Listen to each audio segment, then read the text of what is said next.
नमस्कार विद्यार्थियों, geography Galaxy channel पर आप सभी का एक बार पुनः स्वागत, अभिनंदन। स्टूडेंट्स, जैसा कि अभी कक्षा 12 की एनसीईआरटी ज्योग्राफी बुक चल रही है, उसमें अपन प्रश्न विश्लेषण कर रहे हैं। ठीक है, जितने भी चैप्टर वाइज एमसीक्यूज क्वेश्चंस बन रहे हैं आपके, वो टोटल मैं आपके सामने रख रही हूँ और वहीं से क्वेश्चन पुटअप होते हैं। लाइन टू लाइन क्वेश्चन बनाए हैं मैंने। जो भी क्वेश्चन आपके चैप्टर में बन रहे हैं वो सभी अलग करके उसके ऑप्शन बनाकर मैं आपके सामने रख रही हूँ। और सारे पीछे के जो भी आपके पास पुराने पेपर 2-4 साल के आप निकाल के देख लीजिए, यहीं से क्वेश्चन आ रहे हैं, बार बार रिपीट हो रहे हैं। तो आप ये क्वेश्चन हैं वो अच्छे से कर लीजिए। आपके एग्जाम में एक भी क्वेश्चन बाहर नहीं होने वाला है। और साथ ही जो कॉम्पिटिटिव हैं उन्हें भी मैं कहना चाहती हूँ कि जो ऑथेंटिक जो सामग्री है, आपकी जो मटेरियल है वो यही है, यानी एनसीईआरटी बुक्स। ठीक है, 11th-12th की बुक्स में से ही आपको 60-70% सिलेबस मिल जाता है एग्जाम में। तो यहाँ से आप कंप्लीट कर लीजिए पूरा एज इट इज। जो मैं बता रही हूँ टोटल आप पूरा लर्न कर लीजिए, आपको बहुत हेल्प मिलेगी एग्जाम में। साथ ही अगर आपने चैनल को सब्सक्राइब नहीं किया है तो प्लीज सबसे पहले सब्सक्राइब करें, शेयर करें और लाइक भी करें। ठीक है, तो आइए हम अपने टॉपिक पर आगे बढ़ते हैं। हम चैप्टर जो फर्स्ट है उसको पिछले वीडियो से कर रहे हैं। जो भी क्वेश्चंस बच गए हैं वो आज लिए हैं मैंने। तो देखिए, पहला चैप्टर एनसीईआरटी 12th कक्षा का मानव भूगोल और उसकी प्रकृति और विषय क्षेत्र। ठीक है, फर्स्ट क्वेश्चन की अगर हम बात करें तो पहला क्वेश्चन है, निम्नलिखित कथनों में से कौन सा एक, ठीक है, नीचे कथन दिए हुए हैं 4, उनमें से कौन सा एक भूगोल का वर्णन नहीं करता। ठीक है, सबसे पहले तो आपको नहीं या हाँ पर ध्यान देना है कि नहीं पूछा है या हाँ पूछा है। ठीक है, फिर आपको चारों ऑप्शन रीड करने हैं। तो देखिए, समकलनात्मक अनुशासन, ठीक है, नंबर 2 मानव और पर्यावरण के बीच अंतर संबंधों का अध्ययन, और नंबर 3 द्वैधता पर आश्रित, या नंबर 4 प्रौद्योगिकी के विकास के फलस्वरूप आधुनिक समय में प्रासंगिक नहीं होना। क्या भूगोल आज प्रौद्योगिकी का जो टेक्नोलॉजी का जो डेवलपमेंट हो गया है, क्या उसके फलस्वरूप इस समय ज्योग्राफी का कोई महत्व नहीं है? तो साफ दिख रहा है हमें कि यही ऑप्शन होना है, क्योंकि ये नहीं हो सकता, ठीक है, कि टेक्नोलॉजी आ गई तो भूगोल नहीं रहा। ठीक है, तो यही ऑप्शन हो जाएगा। हमें नहीं पूछा है तो यही हो जाएगा। बाकी ये जो तीनों चीजें हैं वो आज भी ज्योग्राफी में काम हो रहा है। ठीक है, सभी के सभी ज्योग्राफी से रिलेटेड है। नंबर 2 पर है, निम्नलिखित में से कौन सा एक भौगोलिक सूचना का स्रोत नहीं है? कौन सा इनमें से चारों में से एक ऐसा है स्रोत जो भौगोलिक सूचना नहीं दे रहा? ठीक है, ध्यान से पढ़ना आप क्वेश्चन को। भौगोलिक सूचना की बात हो रही है तो यात्रियों के विवरण, जैसा कि आपने पढ़ा होगा पहले पुराने समय में जब शासक होते थे, विदेशों से यात्री आते थे या बाहर जाते थे, वो वहां का विवरण करते थे। ठीक है, ऐसी ऐसी वहां जलवायु है, ऐसा वातावरण है, ऐसा कुछ वहां भौगोलिक दशाएं हैं, वो सब यात्रियों के द्वारा वर्णन किया जाता था। तो क्या वो भौगोलिक सूचना का स्रोत नहीं था? वो तो था। नंबर 2 प्राचीन मानचित्र, वो भी हैं। चंद्रमा से चट्टानी पदार्थों के नमूने, ये कोई सूचना देने के स्रोत नहीं है, जबकि प्राचीन महाकाव्य भी हमें सूचना देते हैं कि उस समय जब ये महाकाव्य बने या जिस समय जिस दौरान जो घटनाएं घटी उस दौरान कैसा क्या वातावरण, जलवायु वगैरह थी। ठीक है, तो इसमें हो जाएगा कि चंद्रमा से चट्टानी पदार्थों के नमूने, ये वाला नहीं हो सकता। ठीक है, नंबर 3 जो प्रश्न है वो देखिए, निम्नलिखित में से कौन सा एक लोगों और पर्यावरण के बीच अन्योन्य क्रिया का सर्वाधिक महत्वपूर्ण कारक है? ठीक है, ये बता रहा है कि लोगों और पर्यावरण के बीच जो अन्योन्य क्रिया होती है, ठीक है, उसका सबसे महत्वपूर्ण कारक कौन सा है? तो क्या मानव बुद्धिमत्ता, या फिर प्रौद्योगिकी, या फिर लोगों के अनुभव, या मानवीय भाईचारा? इन सब में सबसे महत्वपूर्ण माने तो वो है टेक्नोलॉजी। ठीक है, प्रौद्योगिकी। तो क्वेश्चन थर्ड में नंबर 2 वाला हो जाएगा प्रौद्योगिकी। नंबर 4th क्वेश्चन है, निम्नलिखित में से कौन सा एक मानव भूगोल का उपागम नहीं है। फिर से यहां नहीं पूछा है आपको, तो ध्यान दीजिएगा। पहला जो है वो है क्षेत्रीय विभिन्नता, ठीक है। उपागम पूछे हैं, ध्यान देना फर्स्ट चैप्टर में मानव भूगोल के सभी उपागम दिए हुए हैं और यहीं से क्वेश्चन आता है, बहुत इंपॉर्टेंट है, ध्यान से देखिएगा इनको। तो ये पूछ रहा है कि मानव भूगोल का उपागम कौन सा नहीं है। क्षेत्रीय विभिन्नता, मात्रात्मक क्रांति, स्थानीय संगठन, अन्वेषण या फिर वर्णन, ठीक है। तो सभी के सभी यानी क्षेत्रीय विभिन्नता, स्थानीय संगठन और अन्वेषण और वर्णन, ये तीनों के तीनों मानव भूगोल के उपागम हैं, जबकि मात्रात्मक जो क्रांति है वो एक विचारधारा है, ठीक है, एक क्रांति है, वो उपागम नहीं है। तो नंबर 4 का जो नंबर 2 है वो ऑप्शन ठीक हो जाएगा।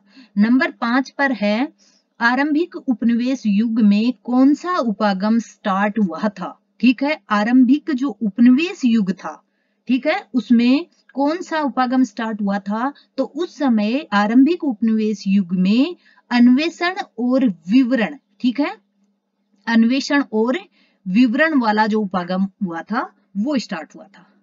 नंबर 6 पर है 1990 के दशक में कौन सा उपागम आया, ठीक है। तो 1990 का जो दशक था उसमें आप सभी जानते होंगे, क्या मानवतावादी उपागम आया या फिर अमूलवादी उपागम, ये नहीं।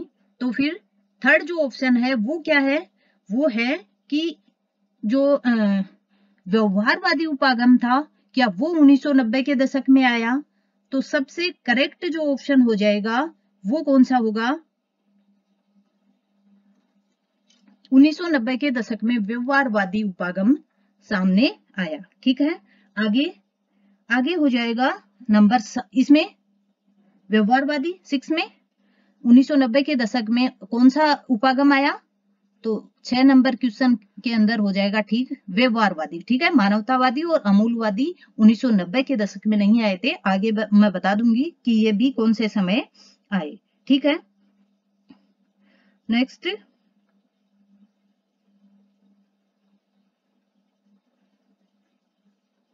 ये जो आधुनिकतावादी है, ये इसी व्यवहारवादी का, सॉरी, ये आधुनिकतावादी है, ठीक है।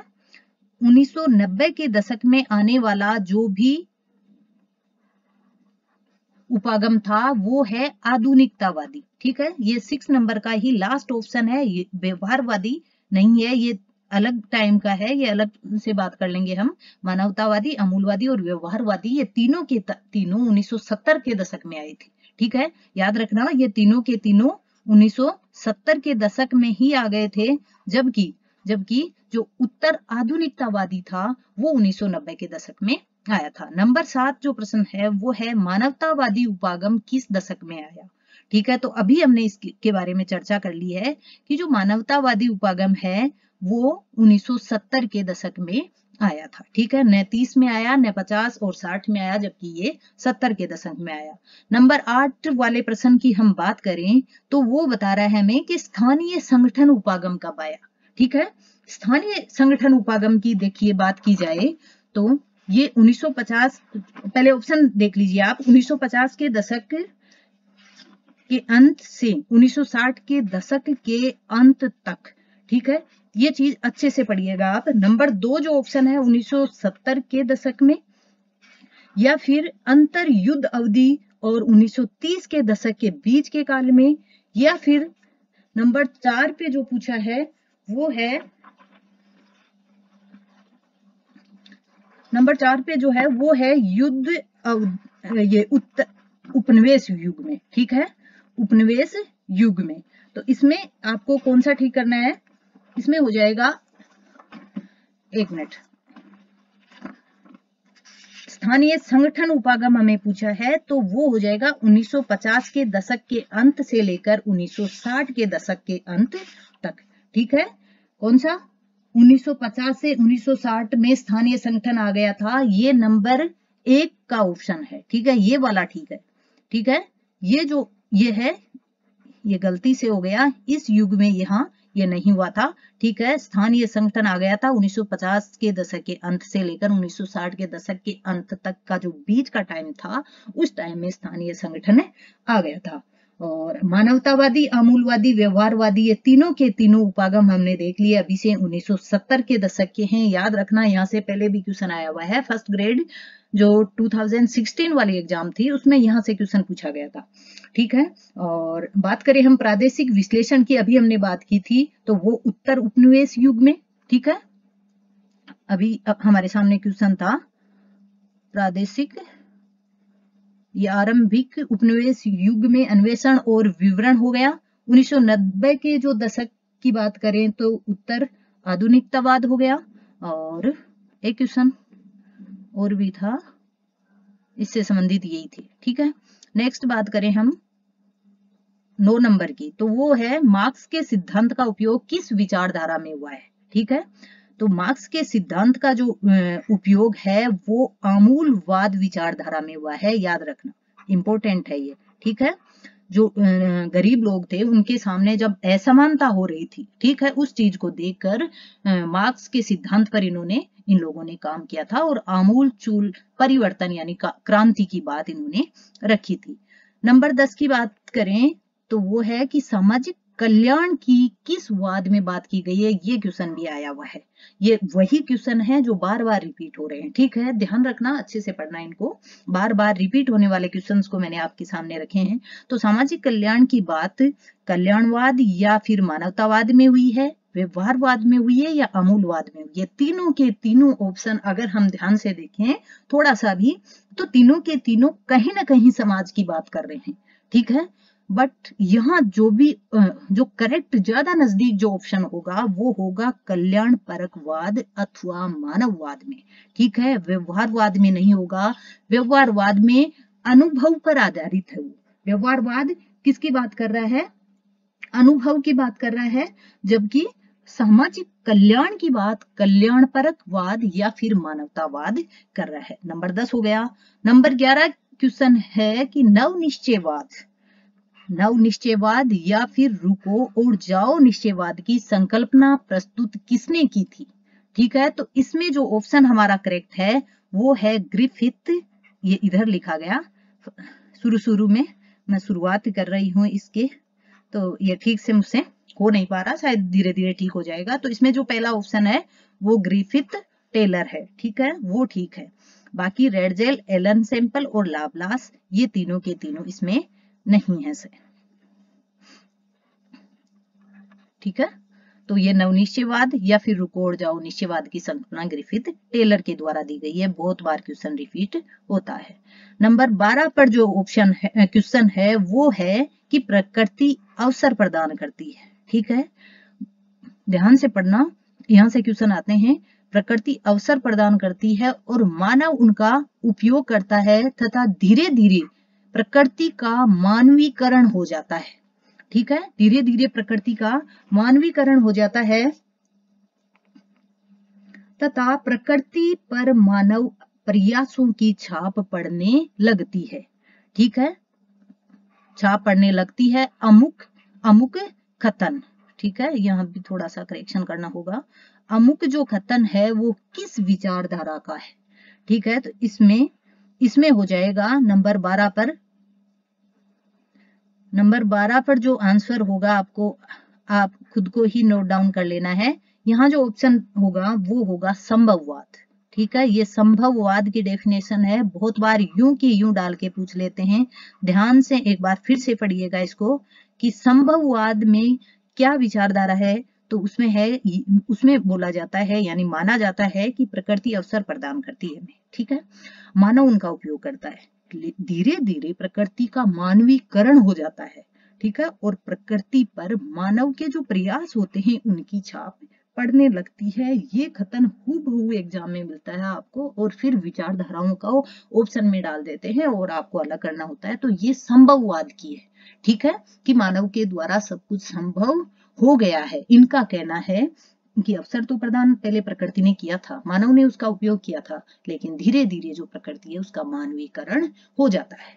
ठीक है, नंबर 13 पर जो क्वेश्चन है वो देखिए, आदिम मानव समाज और प्रकृति की जो प्रबल शक्तियां हैं उनकी अन्योन्य क्रिया को क्या कहा जाता है। यहाँ मानव समाज कौन सा है? आदिम। ध्यान देना, आदिम मानव समाज यानी बहुत शुरुआत, जब मानव की शुरुआत हुई थी, मानव जन्म की, तब की बात है। मानव आया था यानी आदम मानव। तो उस टाइम और प्रकृति के बीच जो अन्योन्य क्रिया की जो शक्तियां थी उनको कहा गया था पर्यावरणीय निश्चयवाद। ठीक है, वो नवनिश्चयवाद नहीं था। नवनिश्चयवाद टेलर वाला था, रुको उड़ जाओ, वो नवनिश्चयवाद था। और संभववाद अभी अभी मैंने बताया है आपको, उसमें क्या है कि मानव जो है वो प्रकृति पर अपनी छाप छोड़ता है, मानवीकरण कर देता है प्रकृति का। ठीक है, तो वो संभववाद है। इसमें जो ऑप्शन करेक्ट होगा वो होगा पर्यावरणीय निश्चयवाद। ठीक है, तो ये क्वेश्चन मोस्ट जो क्वेश्चन थे मैंने लिए हैं इसमें। नेक्स्ट इस चैप्टर के कंप्लीट हो गए हैं। ठीक है, कल से अपन अगला चैप्टर कर लेंगे और इस प्रकार हम सभी चैप्टर्स के ये जो भी इंपॉर्टेंट क्वेश्चन है, जहां से भी क्वेश्चन आ सकता है, वो कंप्लीट हम यहाँ से करेंगे। ठीक है, तो अगले वीडियो में हम फिर से मिलेंगे। तब तक के लिए जय हिंद, जय भारत।